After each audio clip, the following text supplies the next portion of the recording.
Okay, happy Wednesday, everybody.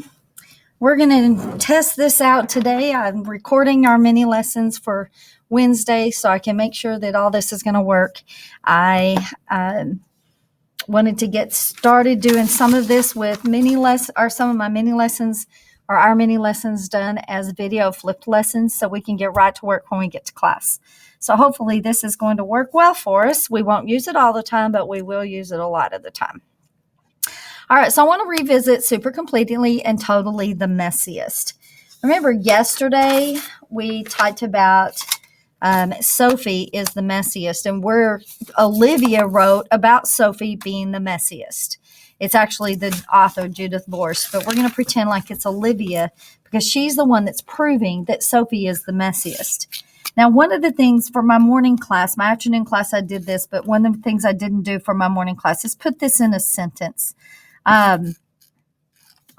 So Sophie in her bedroom, if we look at the book here in just a second, we're going to see that the first part was about her bedroom. And so instead of just saying that one word bedroom, I'm going to rewrite it to where it says Sophie's bedroom is the messiest. And then I'm going to, Sophie is messy at school. Now we are going to reword messy later, but I really want you to keep that thesis alive, keep that main thing alive. So we've got messiest in both of our things we're going to use to prove. And in the book, Olivia talks about her bedroom, and then she talks about school. She talks about all kinds of things. It's as much more than what we need for our paper. So we've read the introduction. So let's go through here, and I'm going to look here and say, hello, is anyone home? I asked when I opened the door to her room, because even when she's there, it's hard to find her. I mean, there's so much stuff on her bed, okay? So if I'm going to start writing and organizing what I'm going to be writing about, I'm going to write about on her bed. I could even put the word stuff on her bed. Y'all are just listening and watching right now, okay? I just see the top of her head. And there's so much stuff on the floor and spilling out of her dresser drawers. So floor, drawers.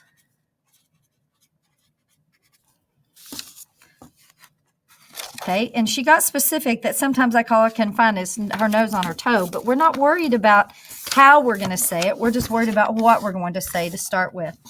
The next, and there's so much stuff in her closet. So I want to write about her closet. That once when she opened up the closet, don't do it, I hollered, stop, watch out. So she does a little, I'll talk about that later. Then she almost completely disappeared.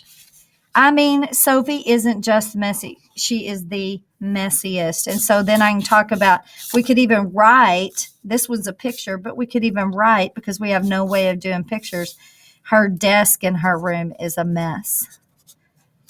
Okay. Then keep on reading here. Next thing that Olivia talks about, maybe you think that Sophie isn't messy when she's in school. If you think that, you would be really wrong. Maybe you think that she isn't messy when she puts on a fancy dress and goes to a birthday party. If you think that, you would be really wrong. Instead of saying Sophie is messy at school, Sophie is messy everywhere. And this is okay to go back and make changes. Okay, Sophie is messy everywhere. School, parties. Says, and maybe you even think that you could play with crayons and paints and everything and end up with cats and not mess up ceilings and cats and herself and everything. Okay, so when she's playing, this is back in a room, but let's just put when she's playing, she's messy. Okay. I'm her big sister, and she's the messiest. Oh, at the beach. She's messy. And then we talked about, and once at the circus, she's messy. Now, like I said, this is too much, but it's better to have too much to start with. Okay? All right, so that's Sophie, and Sophie's the messiest. We are writing about, not a book, we're writing about people that we know.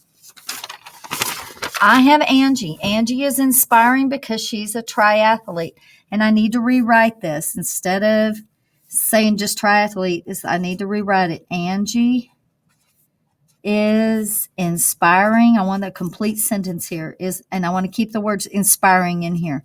Inspiring because she is a triathlete. No details yet. Okay. Angie is inspiring because she is a Starbucks manager.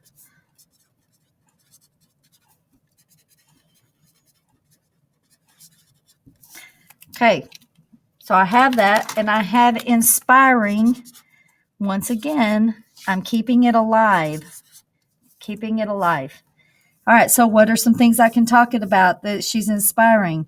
She runs. She swims. And she bikes. I could even get specific about the mileage, but I'm going to save that for later. She trains really hard. I'm going to put these kind of as a group. She trains several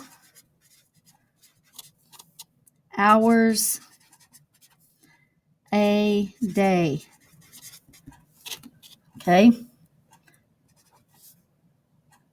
She eats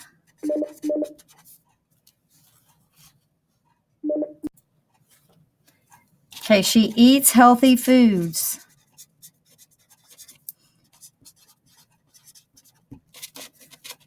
And she gets plenty of rest.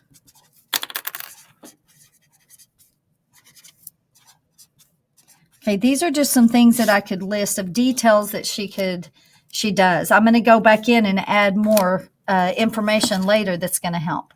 All right, hopefully that's going to help. I'm running out of time, but get started doing your bullets and make sure you have a sentence that keeps the word that you're proving in there.